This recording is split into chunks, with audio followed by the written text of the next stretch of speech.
Bezrat Hashem, le Zohar de ce matin, Tana, Rabbi Shimon Bar Yochai nous enseigne Israël ikrun Kodesh. À quoi réfère Rabbi Shimon Bar Yochai à un verset?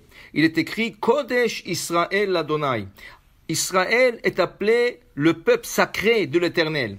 Ou begin du nom Kodesh, et puisque Dieu les a appelés sacrés, Asir les Enash, les Mikre, les Chavre, Bishma, Dignai, il est interdit pour un homme appeler son ami par un surnom qui lui fait honte, ou un surnom qui n'est pas bien, Velo lechana leshma lechavre, et pas lui surnommer quelque chose que, comme on vient de dire, qui n'est pas bien. Ve'onshe sagi had shalom, la punition est grande. Et même selon la halakha, il y a des amendes selon le beddin à celui qui surnomme son ami en public.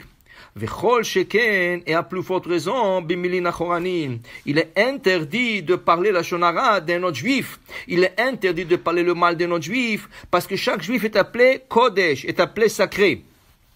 Si on peut donner un exemple de la haftara de la semaine, de hier, de Shabbat Yitro.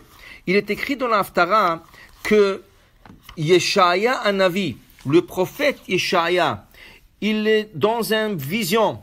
Et dans la vision, va et Adonai Yoshev al kiseh ram venissa. Il voit le Hachem s'asseoir sur le trône céleste. C'est sûr qu'il n'a pas vu Hachem, mais il a vu comme une image, qu'il a compris qu'être Hachem, il était présent sur son trône. Maintenant, il est écrit, et Hachem lui dit, Ishaya, il dit Hachem, Oili, ki nidmeti, ki ishte seteme sefatayim anochi. Il dit, Yeshaya, comment je peux me mettre devant Hachem, car mes lèvres sont impures, ou betoch am teme sefatayim anochi yoshev. Et parmi un peuple, qui les lèvres sont impures, je m'assois. Car je vois l'Éternel, et lui il s'est dit impur, et il appelle le peuple d'Israël impur, et là, tout ça se passe dans une vision. Maintenant, qu'est-ce qui est arrivé? Un peu plus tard, il y a le petit-fils du roi Yeshaya qui veut tuer son grand-père, le roi Ménaché.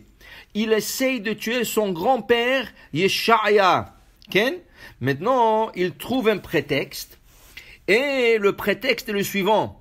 Il dit, comment toi, le grand-père qui est un prophète, tu dis, Va'er'e et Adonai Yoshev al kiseh ram venissa, j'ai vu l'Éternel s'asseoir sur son trône céleste.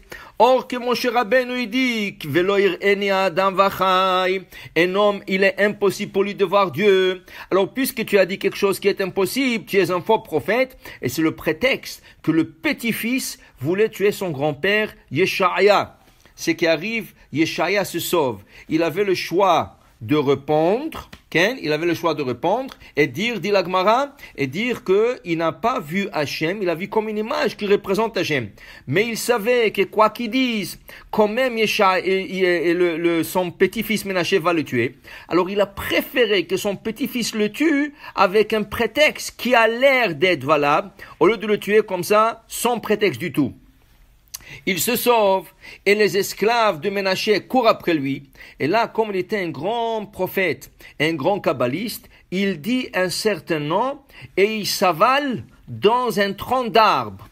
Et là, les esclaves, ils cherchent Yeshaya. Et qu'est-ce qu'ils voient? Ils voient de 4 tzitzit suspendre d'un arbre.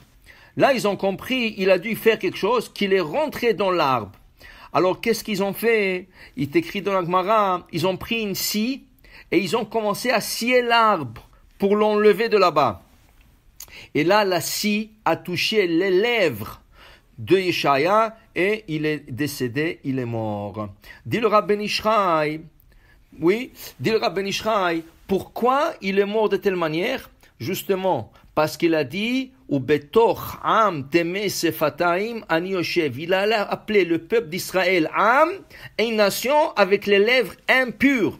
Alors, puisqu'il a appelé le peuple d'Israël une nation impure, et Am Israël s'appelle Kodesh, il est mort, Mida Keneged Mida, ses lèvres ont été sciées, et c'est comme ça qu'il est décédé. Pour dire qu'il est interdit de parler mal d'un juif, il est interdit de surnommer un juif, chaque juif mérite son kavod.